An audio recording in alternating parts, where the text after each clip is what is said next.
Hillary Clinton గారి జీవిత చరిత్ర అంతా కూడా నేను ఎందుకు ఎట్లా రాజకీయాలకు వచ్చింది, ఎలా ఓడిపోయింది, ఏం చేసింది అనేటువంటిది కూడా దీంట్లో రాశాను. ఆ తర్వాత మరి మా ట్రంప్ గారి సంగతి ఏంటంటే మా ఏవిఎల్ నరసింహరావు అప్పుడు ఏం చేశాను, అసాధ్యుడు అనితర సాధ్యుడు అమెరికా అధ్యక్షుడు ట్రంప్ అని 2019లో పుస్తకం రాశాను.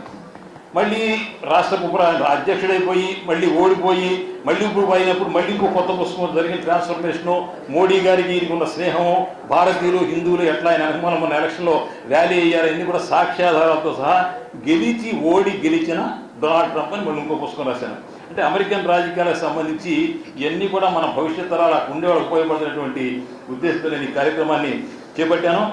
నేను ఈ ముందు వరుసలో కూర్చున్నటువంటి చాలామంది పెద్దలకి ఈ లోక్నాయక్ ఫౌండేషన్ ప్రారంభించి ఇప్పటికి 20 సంవత్సరాలు పూర్తి 21వ సంవత్సరంలోకి వచ్చాం.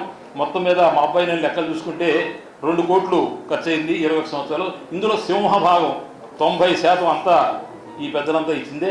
మరి నా దగ్గర ఉన్న అక్షరాలు తప్ప వీళ్ళ దగ్గర లక్షలు ఉన్నాయి, నా దగ్గర అక్షరాలు ఉన్నాయి. అందుకని ఈ మిత్రులందరికీ తల పుస్తకం ఇచ్చి రుణం నుంచి విముక్తం ఉన్నాము. ఆ లాస్ట్ పేజ్లో మిగిలిపోయింది మాత్రం బ్రహ్మానందంగా. అందుకని వాళ్ళు ఆయన కూడా కట్టిపాడేసి, మరి మనకి తెలుగులో సామెత చెప్తారు కదా, కృతి కుమార్తెతో సమానం, అంకితం చూసినాడు భర్తతో సమానం, కృతికర్త అంటే భర్త అంటే వీళ్ళంతా ఎంతమంది నాకు అల్లుడు అన్నమాట. బ్రహ్మానందం గారికి ఈ మిత్రులందరికీ కూడా ఒకే ఒక సెంటెన్స్ చెప్పి నేను ముగిస్తాను. ఇటువంటి పనులు చేయడానికి కారణమైనటువంటి అవినీతి పనులు నేను చేయకుండా నన్ను కాపాడినటువంటి పెద్దలు మీరందరూ, మీ అందరికీ హృదయపూర్వక కృతజ్ఞతలు తెలియజేసుకుంటూ నేను సెలవు తీసుకుంటాను. అమ్మ మీరే పుస్తక ఆవిష్కరణ చేయాలి అని అన్నారు. పుస్తకం పేరు చూశాను, కమలా హ్యారిస్. అంటే మహిళ చాలా తెలివైనటువంటి వారు. అంటే ఒక మహిళ గురించి రాసినప్పుడు మహిళల చేత చేయిస్తే బాగుంటుంది అని అనుకోవడం ఒకటి, అతనికి ఉండేటువంటి ప్రత్యేక అభిమానంతో మరి నేను చేస్తే బాగుంటుందని అనుకున్నారని అనుకున్నాను. అదేవిధంగా పుస్తక పరిచయం కూడా ఒక మహిళతో చేయించడం చాలా సముచితంగా ఉండేటువంటి విషయం. ఇకపోతే ఈ పుస్తకం ఈ 2-3 రోజులు కూర్చొని చదివాను.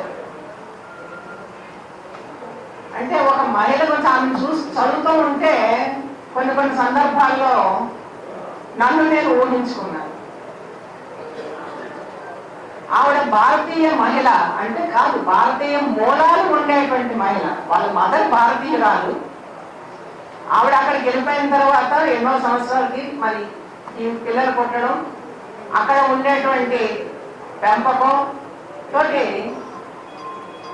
ఆవిడ పెరగడం, అక్కడ సంస్కృతి ఆ యొక్క కల్చర్ అవన్నీ కూడా ట్రెడిషన్స్ అన్ని ఉన్నప్పటికీ కూడా మన భారతీయ సంప్రదాయాలను కూడా ఏమర్చకుండాను తల్లి పెంపకంలో అంటే సింగిల్ పేరెంట్ పెంపకంలో తెలియాలి. చాలా కష్టాలు పడింది ఆవిడ. చాలా చిన్న ఉద్యోగాలు చేసుకుంది. కానీ మనకి అబ్దుల్ కలాం గారు చెప్పేవారు, dream dream dream until you achieve and you achieve something great అన్న దాంట్లోనూ ఆమెకి మొదటి నుంచి కూడా ఏవో డ్రీమ్స్ ఉండేవి. భాష రాసినటువంటి పుస్తకంలో ఏదో సాధించాలి, ఈ సమాజానికి ఏదో ఒకటి చేయాలి అనేటువంటి తపనతో ఆవిడ డిస్ట్రిక్ట్ అటార్నీగా చేసింది.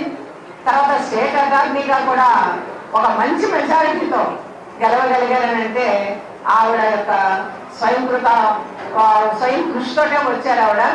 అయితే ఇవన్నీ కూడా సాధించుకున్నారని అంటే అంత ఆషామాషిగా కాదు. కలిగినటువంటి సమాజంలో మహిళ ఒంటరి పోరాటం చేసుకొని రావడం అనేటువంటి చాలా కష్టం. But she did it. అది చేసుకొని వచ్చాక ఆవిడ కొన్ని చట్టాలని కూడా